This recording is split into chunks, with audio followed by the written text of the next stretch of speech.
بسم الله الرحمن الرحيم الحمد لله رب العالمين والصلاة والسلام على أشرف الأنبياء والمرسلين سيدنا محمد وعلى آله وصحبه أجمعين خوشويستان سڵای خی پەروەردگار لە هەموو لایەک زنجیری ئەمڕۆ زنجیرەکانی بابەتی زەکات قسە لەسەر زەکاتی ئاژەڵ و مەڕ و ماڵات دەکەین. زەکاتی ئاژەڵ و مەڕ و ماڵاتەکان بەڕێزان خی پەروەردگار کە تیایدا ناوە و پێغەمبەر صلی الله عليه وسلم بە ئێمەی گوتووە لە سێ صنف لە ئاژەڵەکانە زەکات دەکەوێ. صنفەکان مەڕ کاڵین مەڕ مەبەستمان مەڕە و بزنە، ڕەشە وڵاغ گامێشی ژەگرێتەوە، حوشتر. ئەم سێ صنفە زەکاتیان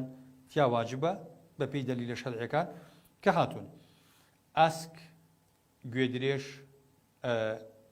بۆ نمونە وڵاخە بەرزەکان وەکو ئەسپ و وەکو بارگیر و وەکو هێستر و ئەمانە بەڕێزان زەکاتیان تیا واجب نابێ، عەدەدەکەیان هەرچەندێکیش ببێ. کەسێک ئەم جۆرانی کە هەبێ بەڕێزان زەکات تیایە واجب ببێ. بۆ نمونە ئەگەر کەسێک مەڕی هەبێ و بزنیشی هەبێ، مەڕ و بزن بە یەکەوە کۆ ئەکرێنەوە بۆ زەکات، چونکە بە یەک سنف حساب ئەکرێن. ڕەشە وڵاغ لەگەڵ گامێشە، گامێش حسابی ڕەشە وڵاغی بۆ ئەکرێ بە سنفێک حساب ئەکرێن، حوشتریش بەجیا سنفێکە. ئەگەر کەسێک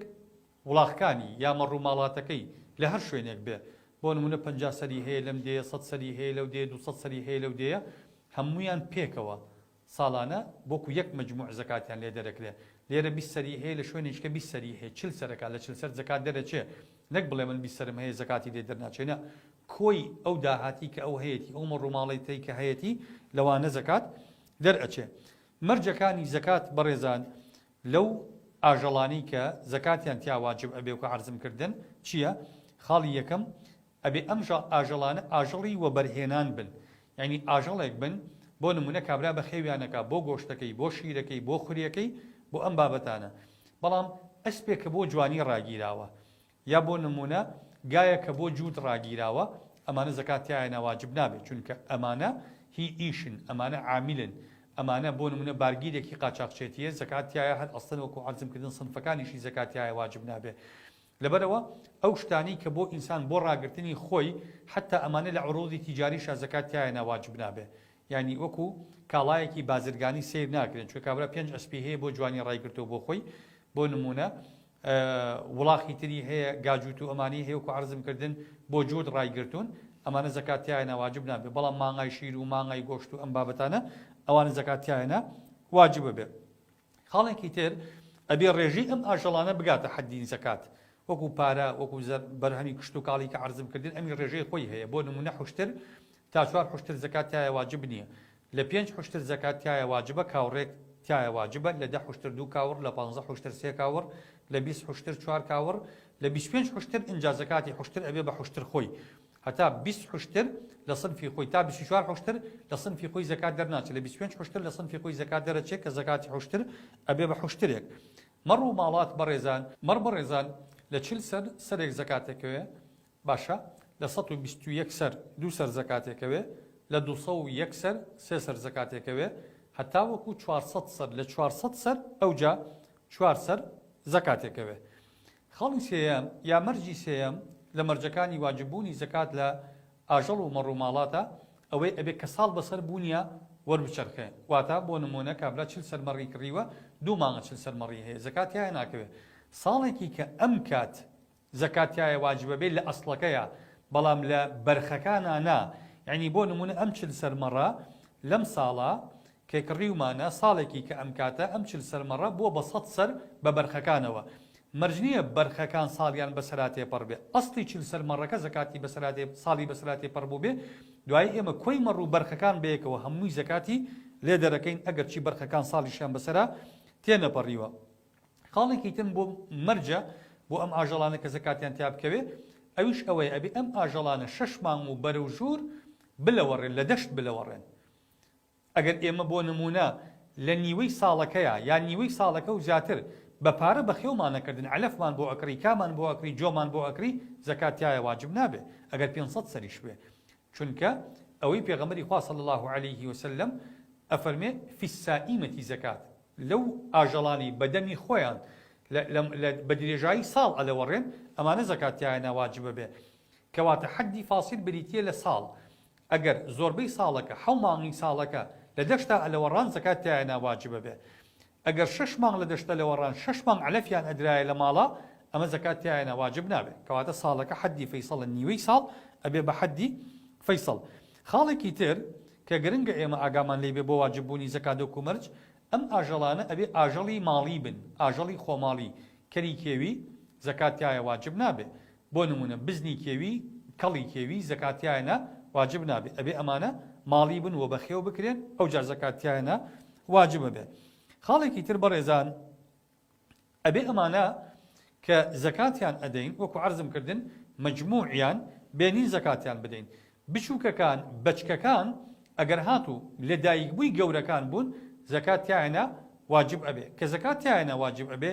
لە گەورەکان زەکات دەدەین نەک لە بەرخەکان 40 سەرمەڕمان هەیە ئێستا بووە بە 100 سەر بەڵام 60 بەرخە باشە ئێمە لە بەرخەکان زەکات نادەین لە مەڕێک زەکات دەدەین چونکە ئەسڵ مەڕەکانە بەڵام ئەگەر هاتوو کابرا بۆ نمونە هەر بەرخن ئەسڵەن مەڕەکانی فرۆشتۆ بەس بەرخەکانی ماوە ئەمساڵ بەرخەکان ساڵیان بەسەرا تێپەڕی و بە ئیعتیباری ئەسڵ کە دایکەکەیانە بەڵام ئێستا هەمیان بەرخن بەرخێک دەدەین بە زەکاتە ناچین مەڕێ بکڕین بیدەین بە زەکاتە چونکە هەمووی ئێمە ئێستا تەنها بەرخمان هەیە خاڵێکی تر کە گرنگە بەڕێزان ئەوەیە مەڕ و ماڵات ئەگەر هیچ شەراکەت بێ ئەمانە نابێت لە کاتی زەکاتە ئەگەر مەڕ و ماڵاتێک لە وەرگاکەی گەوڕەکەی شوانەکەی نێریەکەی یەکێکە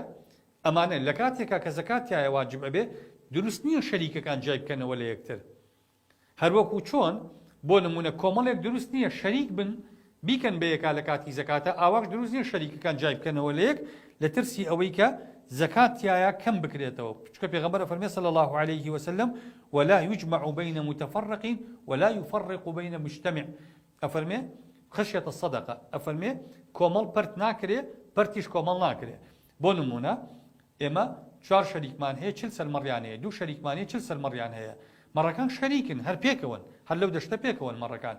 کاتی زەکات ئەڵێ وەڵا بەشێکێنێکی 20 سەریان ئەکەوێ زەکات لە 20 سەر ناکەوێ بەڵام ئەگەر چلەکە بێ پێکەوە زەکات تایە واجبە ئەمە حرامە پەرتیکەی بۆ ئەوەی زەکات تایە واجب نەبێ یا بۆ نمونە 3 شەریکمان هەیە بۆ نمونەیەکی 40 سەرمەڕیان هەیە ئەمانەیەکی مەڕێک زەکاتیان نەکەوێت بەڵام ئەگەر تێکەڵی بکەن بە هەرچیان هەر یەک سەریان نەکەوێت چونکە 40 هەتا 120 سەرێکەوێت لە 121 ئەبێ بە 2 ئەمە حرامە بەڕێزان لەبەرەوە ئەسڵی مەڕەکان خۆیان چۆنن ڕانە مەڕەکە چۆنە شەراکەتە هی یەک نەفەرە بەڕێزان ئێمە وەکو عەرزم کردن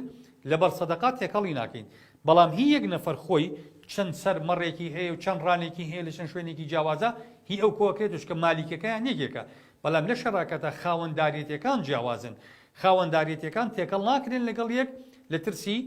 سەدەقا لە ترسی زەکات بە هەمان شێوە پەرتیش ناکرێن لە ترسی زەکات بۆ نمونە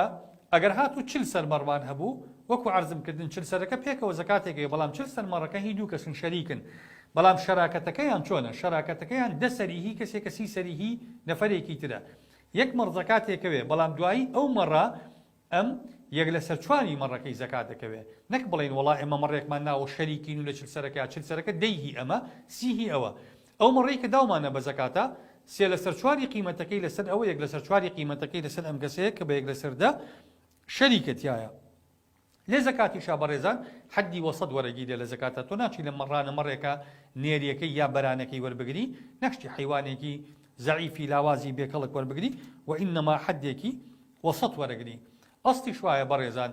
ئەگەر هاتوو ئێمە مەڕووماڵاتمان هەبوو زەکاتی مەڕووماڵات لە خۆی دەربکرێ ئیلا مەگەر اللهم مەسلحەتی فەقیر لەوەیە بێ بۆی بکەین بەپارە ئەو کاتە لەسەر ڕێی ئەو مەسەبانی کاڵێن زەکات دەکرێ بکرێ بەپارە ئەگەر مەسلحەتی فەقیر لەوەیە بوو ئەکرێ زەکاتەکەیان بۆ بکەین بەپارە هەندێک زیندەوەرمان هەیە بەڕێزان لەوانەیە قسە لەسەر ئەوە بکرێ ئایا زەکاتێکەوێ یان نایکەوێت و هەنگ بەڕێزان هیچ دلیلێک نیە لەسەروەی کە زەکاتی لەسەر ئەکەوێ ئیمامی بوخاری ئەفەرمێ هیچ دلیلێکی صحیح لە بەردەستانی زەکات لە هەنگا واجب بێ و ئینەما داهاتەکەی وەکو هەر داهاتێکی بازرگانی تر ساڵانە پارەکانمان چەندێکە لەو پارانی کە هەمانە لەو هەنگوینەی فرۆشتومانە لەمانە زەکات دەکەوێت ئەمە سەبارەت بۆ بابەتانە بوون کە عەرزم کردن لە مەسەلەی زەکاتە وتم هەنگ زەکات تایە واجب نابێت چونکە هیچ دلیلێک نییە پشتڕاستی ئەو کاتەوە کە زەکات تایە واجبە وصلى الله وسلم وبارك على سيدنا محمد وعلى آله وصحبه أجمعين